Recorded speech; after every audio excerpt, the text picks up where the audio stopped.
Intelligente, réfléchie, perspicace. Marie Montpetit.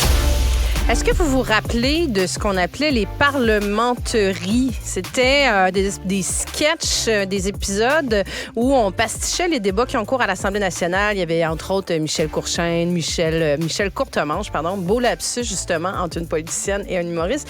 Michel Courtemanche, Michel Barrette, Pierre Légaré, Pierrette Robitaille, Yvon Deschamps. Puis là, ils faisaient semblant finalement de faire une période de questions avec beaucoup d'humour et beaucoup de dérision.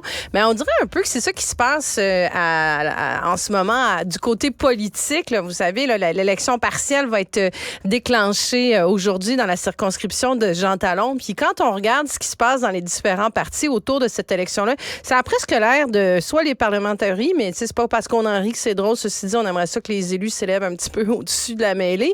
Mais ça a aussi l'air du mauvais théâtre d'été. D'un côté, on a le premier ministre François Legault qui, lui, fait des conférences de presse où il se défend de mentir. Puis il dit non, toujours sur la question du troisième lien, ou parce que le candidat du PQ a dit qu'il aurait appris avant l'élection que le premier ministre avait menti parce que qu'il avait l'intention, en fait, de tirer la plug sur le troisième lien, mais qu'il dirait juste après l'élection. Donc là, François Legault dit: j'ai bien des défauts, ma femme vous dirait ça, mais certainement pas celui d'être malhonnête. Jamais je serais capable de prendre un engagement sachant que je le tiendrai pas. L'honnêteté, c'est une valeur qui est importante. En tout cas, donc il est pas mal sa défensive à dire: je ne suis pas un menteur. De l'autre côté, on a le candidat du PQ qui, lui, est sorti en disant: moi, je suis même prête à aller passer un détecteur de mensonges, à me soumettre à ça pour démontrer à quel point ce que je dis, c'est la vérité.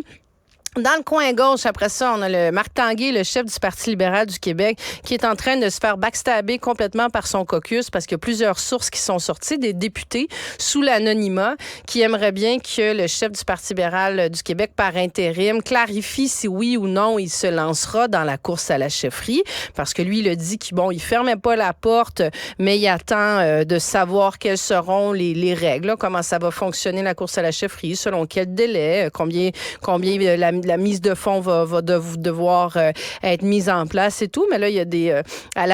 presque à la veille d'un caucus, à la veille d'une rentrée, mais surtout dans la journée d'un déclenchement d'élection partielle où le parti devrait être hyper solidaire, il y a des députés du Parti libéral du Québec qui n'ont rien trouvé de plus intelligent qu'aller couler ça dans les médias. Puis, dans le côté droit, on a Éric Duhaime, le chef du Parti conservateur, qui, lui, demande une élection, mais dans une autre circonscription, dans la Pelletrie, dans l'élection d'Éric Kerr, et qui rappelle au premier ministre qu'en fait, qu'il souhaite la démission d'Éric Kerr et qu'il veut un déclenchement d'une partielle dans une autre circonscription que celle où il y a une circonscription qui va être déclenchée aujourd'hui. Donc, on dirait vraiment, vraiment du très, très mauvais théâtre d'été. On espère que tous ces gens-là vont se ressaisir puis y aller peut-être plus sur un débat de contenu et de fond pour les 30 prochains jours de campagne électorale. Puis, toujours du côté de Québec, vous avez certainement vu le reportage dans le Journal de Montréal, Journal de Québec, de Geneviève Guilbeault, la vice-première ministre du Québec, mais surtout ministre du Transport, ancienne ministre de la Sécurité publique, qui s'est retrouvée finalement à se trahir sur ses médias sociaux, puisqu'elle a plusieurs photos où elle est en voiture, soit qu'elle conduit, soit qu'elle est assise à l'arrière d'une voiture où elle n'est pas attachée. Deux choses là, non? La première, c'est pas la première fois que la ministre se trahit elle-même, se retrouve dans l'embarras elle-même par ses médias sociaux. Hein. On se rappellera le défi des mots en commission parlementaire, là, où elle devait placer des mots un peu inusités, un peu difficiles. Puis, elle avait publié une photo où on voyait la liste de ces mots-là. Donc, elle avait dû s'excuser.